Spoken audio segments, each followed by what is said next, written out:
one thing that hasn't changed is that we think about when we get old. We remember our grandparents, our great-grandparents. But I'm not going to be like that. You know, you see them like, you know, and I remember as a kid, like, oh my God. You know, and I was lucky. My grandparents lived in their 90s. My grandmother was 97 when she passed away. God bless her. And you know, my grandmother, she lived to 97. When she was 70, she started walking 15 miles a day. 15 miles a day. When she was 85, we didn't know where the hell she was. It's true. Well, you have to take care of yourself. You know, we go to the doctor, okay? And a favorite story I like to say, which is true, okay? Mary and Joseph, we know the story in the Bible. Jesus, okay, you know, when they were there, the wise men coming and the sheep, you know, and the shepherds. But, you know, they've been doing a lot of research over the years, and they found out that Mary and Joseph, okay, they know why Jesus was in a manger. Okay, not the story you've heard. The reason was because Joseph belonged to an HMO.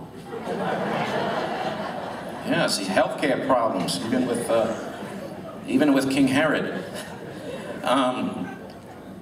But let's see, what's new? I read in the Mainline Times recently, there was a wedding that took place in a church out that way, and the bride and groom were up there in the audience, and all of a sudden, during the ceremony, okay, an ex-boyfriend of the bride broke through the doors, completely naked, okay, nude, ran in streaking, and they didn't know what to do. What do? You're up there, you know, they were doing the service. Finally, it came to an end because some of the groomsmen grabbed him by the organ, and they had matters in hand in a few moments. Thank you for laughing at that one. Okay, where am I getting at with all this age stuff? All right, look, you're 46. Everybody knows when you start approaching 50, there's one thing that's on your mind, okay? Something is on its way. One day I'm going to have a surprise that'll be waiting for me when I get home. And then you're kind of not looking forward to it, okay, but it comes. Right here, folks. Can you all make that out? The day comes when you're no longer a kid. You can make believe you're a kid for years, okay? You can say, I'm a kid at heart. Figure I'm not getting old. And then when this magazine comes, you're like, damn. And it's a good thing, actually.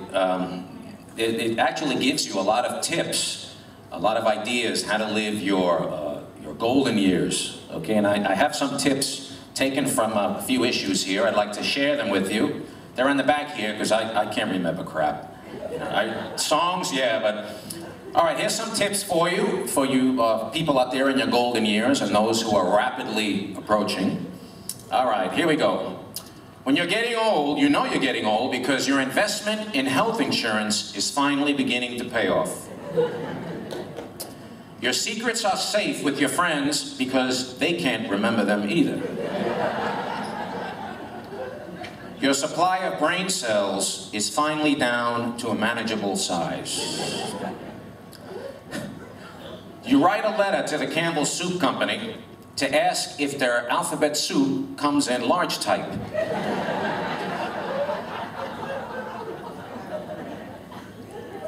You realize that Florida is God's waiting room. Whenever you go out to eat, you're so old that when you go out to eat, they ask you for the money up front. This stuff is scaring me as I'm reading it. People call at 9 p.m. and ask, did I wake you?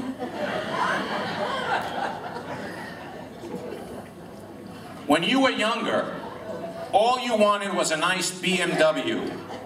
Now you don't care about the W.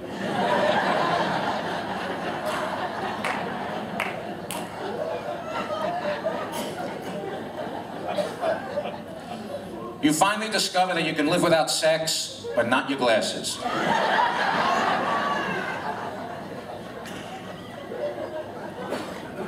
You always taught to respect your elders. Now you don't have anyone left to respect.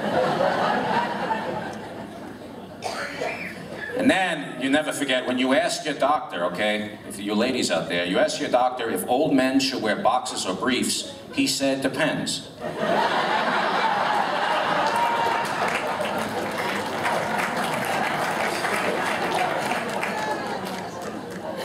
You're so old, you don't buy green bananas anymore. And here's the big one.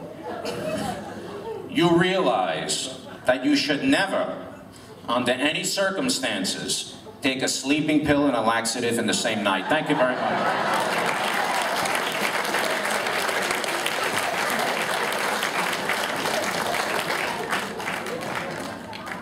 I don't know about you, but I need another drink.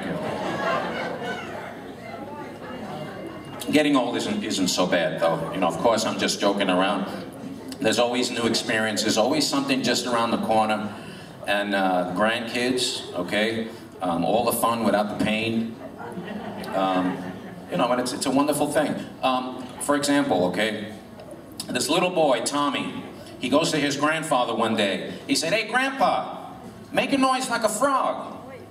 Make a noise like a frog." And grandfather said, "Why do you want me to make a noise like a frog?" "Because Grandma says when you croak, we're all going to Disneyland."